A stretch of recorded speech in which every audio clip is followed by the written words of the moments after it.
بسم اللہ الرحمن الرحیم وما ارسلناک الا رحمۃ للعالمین.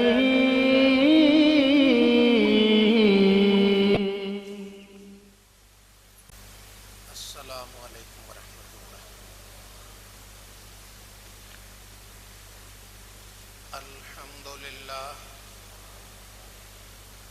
الحمد للہ رب العالمین والصلاة والسلام علی امام الانبیاء والمرسلین وعلی آلہ واصحابہ اجمعین. اما بعد فاعوذ باللہ من الشیطان الرجیم. بسم اللہ الرحمن الرحیم. فأما من أوتي كتابه بيمينه فيقول هاؤم اقرءوا كتابيه. صدق اللہ مولانا العظیم. محبت، عقیدت، الفت اور پیار سے درود پاک. والسلام علیک یا سیدی یا رسول اللہ وعلی آلک واصحابک یا حبیب اللہ.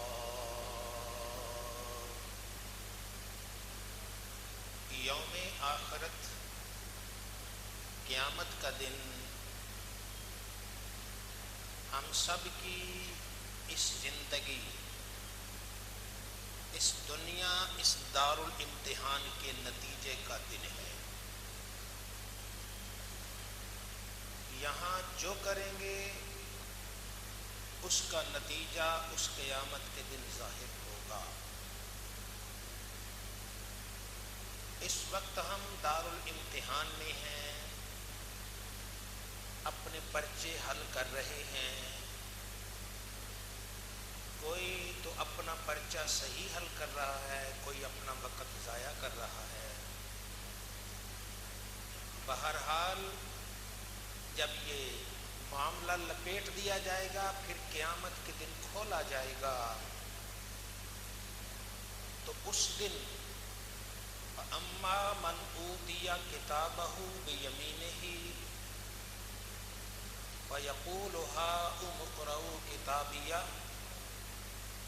اس دن جس کا نامہ اعمال، اس کا نتیجہ اس کے دائیں ہاتھ میں دے دیا جائے گا،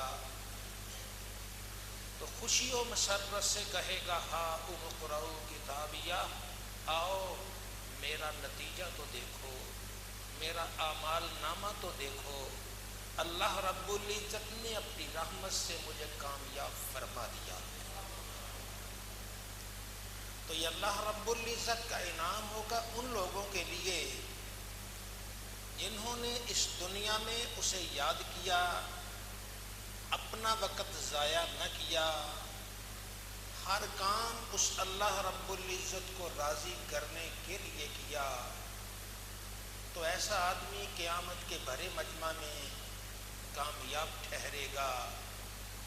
اس کے سر پہ نور کا تاج سجا دیا جائے گا، اس کا چہرہ نور برسا رہا ہوگا، اور اسے اللہ رب العزت کی رحمت کی جگہ جنت میں لے جایا جائے گا. تو فَأَمَّا مَنْ أُوتِيَ كِتَابَهُ بِيَمِينِهِ، جسے اس کا نامہ اعمال دائیں ہاتھ میں دیا جائے گا، فَيَقُولُ هَاؤُمُ اقْرَءُوا كِتَابِيَهْ، وہ کہے گا میرا نامہ اعمال تو پڑھو، یہ دیکھو میرا نامہ اعمال ہے، میرے جنت کی رسید ہے، میرا نتیجہ اسے پڑھو. انی ظننت انی ملاق حسابیہ، ہاں مجھے یہ یقین تھا کہ مجھے اللہ رب العزت اسی مہربانی سے سرفراز فرمائے گا اور میرے مقدر میں یہی کامیابی آئے گی. انی ظننت انی ملاق حسابیہ فہو فی عیشۃ راضیہ، وہ ایک خوشی والی زندگی میں ہوگا، مسرت والی زندگی میں ہوگا. ایسی زندگی جس میں کوئی رنج، کوئی دکھ اور کوئی تکلیف نہ ہوگی. فَهُوَ فِي عِيشَةٍ رَاضِيَةٍ فِي جَنَّةٍ عَالِيَةٍ، بلند جنت میں ہوگا. لا تسمع فیہا لاغیہ، اس میں آپ کوئی لغو بات تک نہیں سنیں گے. تو یہ اہل ایمان کو اللہ رب العزت قیامت کے دن وہ اعزاز دے گا جس کا آج ہم دنیا میں تصور نہیں کر سکتے.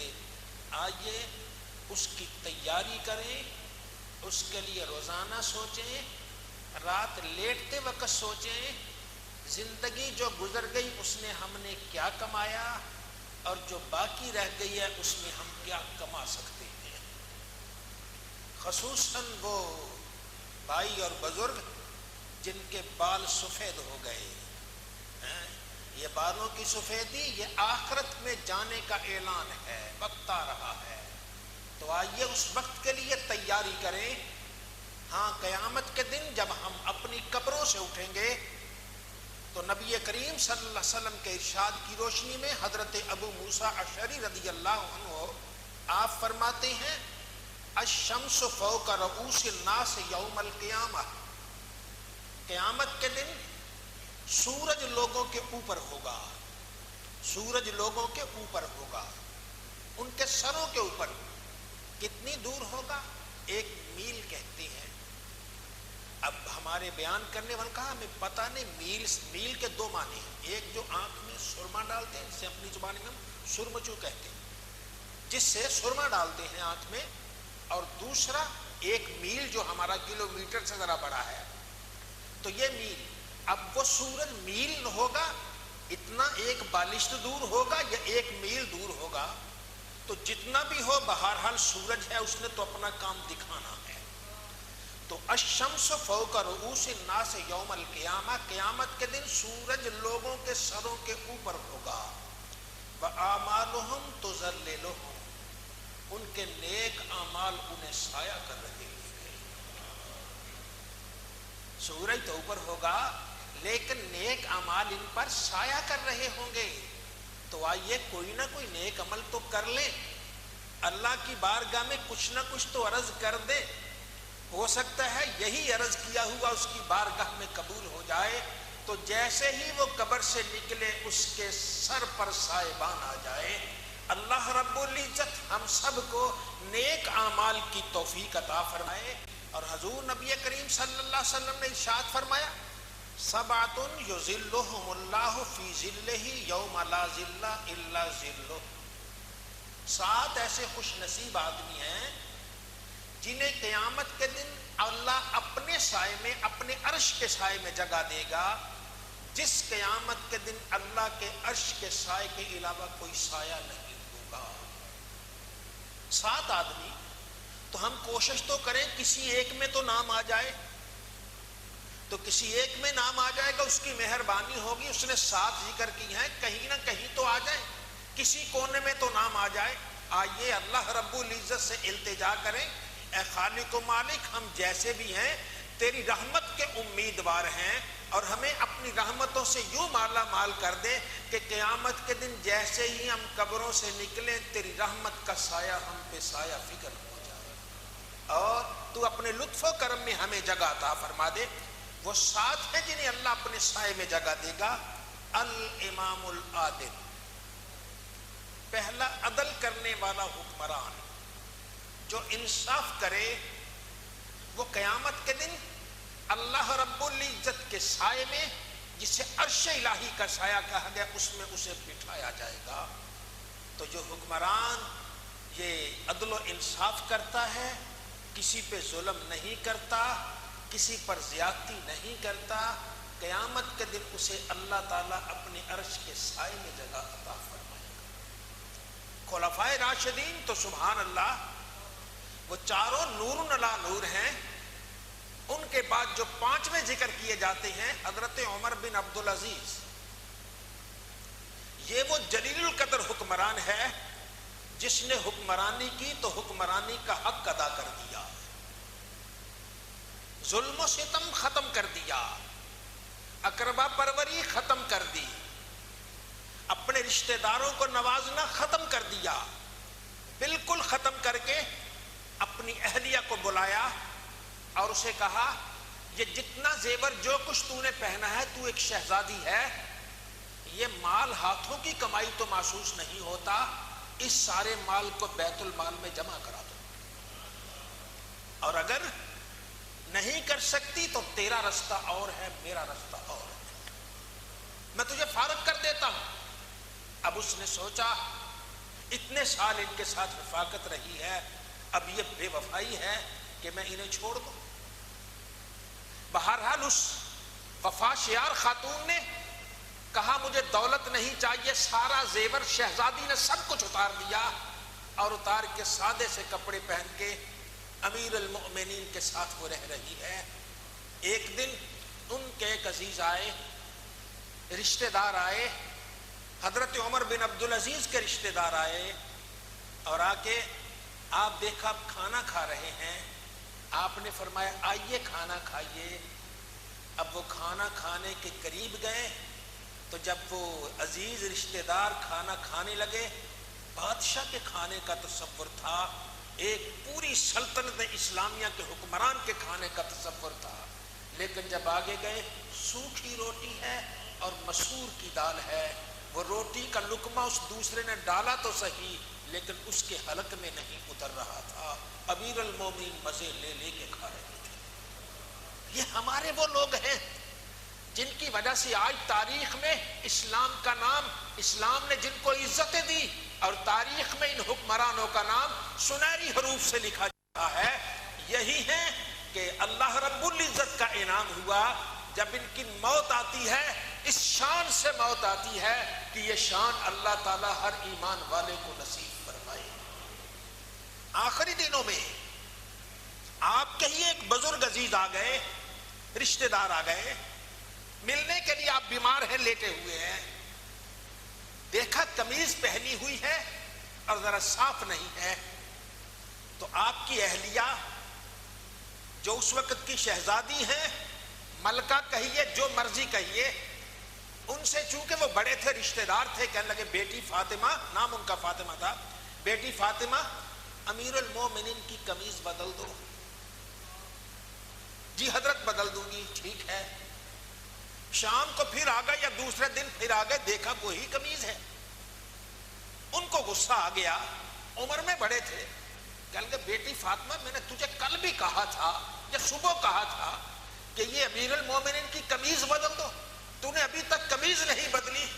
اس خاتون کی آنکھوں میں آنسو آ گئے، کہنے لگی بابا اس امیر المومنین کی قمیض ہی ایک ہے، اس کی قمیض ہی ایک ہے۔ وقت گزار گئے نا، وہ بھی چلے گئے دنیا سے، وہ بھی رخصت ہو گئے۔ ایسی حکمرانی کرنے والے جو حکمرانی پہ کجب نقش چھوڑ جاتے ہیں۔ حجت الاسلام حضرت امام غزالی رحمت اللہ تعالی علیہ، آپ فرماتے ہیں ایک آدمی کا جوان بیٹا فوت ہو گیا، اور وہ اپنے بیٹے کے لیے کوئی کلمہ کلام پڑھ کے اس کے لیے دعا مانگتا رہتا تھا، تو جس سے دعا مانگے گے نا دنیا کے رخصت، اس سے تعلق قائم ہو جاتا ہے۔ آپ کسی کو روزانہ فون کرتے رہیں یا کسی کو تحفہ تحائف بھیجتے رہیں، اس سے تعلق گہرا ہوتا ہے۔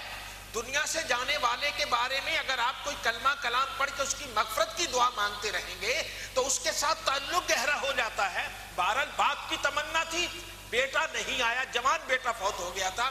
ایک دن اچانک اسے خواب میں مل گیا، تو باپ کو وہ غصہ آ گیا، خواب میں ہی کہنے لگا بیٹا یہ کیا بے وفائی ہے، میں اتنے عرصے سے تجھے پڑھ پڑھ کے بخش رہا ہوں، تو ملتا ہی نہیں ہے۔ بیٹا کہتا ہے ابا مبارک ہو، میں تو جنت میں چلا گیا، اللہ نے مجھ پر انعام کیا، میں تو جنت میں چلا گیا۔ اب باپ کو بھی غصہ تھا، باپ تھا، وہ خواب کی ہی بات ہے۔ باپ کہتا ہے اچھا اگر جنت میں چلے گئے تو آج کیا لینے آئے ہو؟ وہ آج بھی تو مل گئے ہو، آج کیا لینے آئے ہو؟ اس نے کہا ابا تمہیں معلوم نہیں، آج امیر المؤمنین عمر بن عبدالعزیز کا وصال ہو گیا، رب نے سارے جنتیوں سے کہا جاؤ اس کے جنازے میں شریک ہو جاؤ۔ یہ ہیں ایمان والے جن کو اللہ رب العزت نے انعام دیا ہے کہ یہ حکمران ہو کر بھی اس طریقے سے حکمرانی کر گئے کہ اللہ رب العزت راضی ہو گیا، اور جس سے اللہ راضی ہو جائے اس پر رحمتوں کا عالم کیا ہوگا۔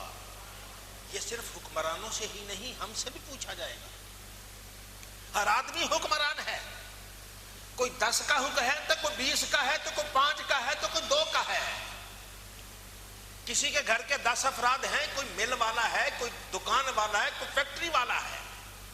ان کے بھی آگے ہیں، ان کے ساتھ بھی اس نے انصاف کرنا ہے. کسی کی مزدوری چھیننی نہیں، کسی پر ظلم کرنا نہیں. ہاں، جو عدل و انصاف کرتا ہے، کسی پر ظلم نہیں کرتا، وہ ہر ایک کے ساتھ شفقت کرتا ہے.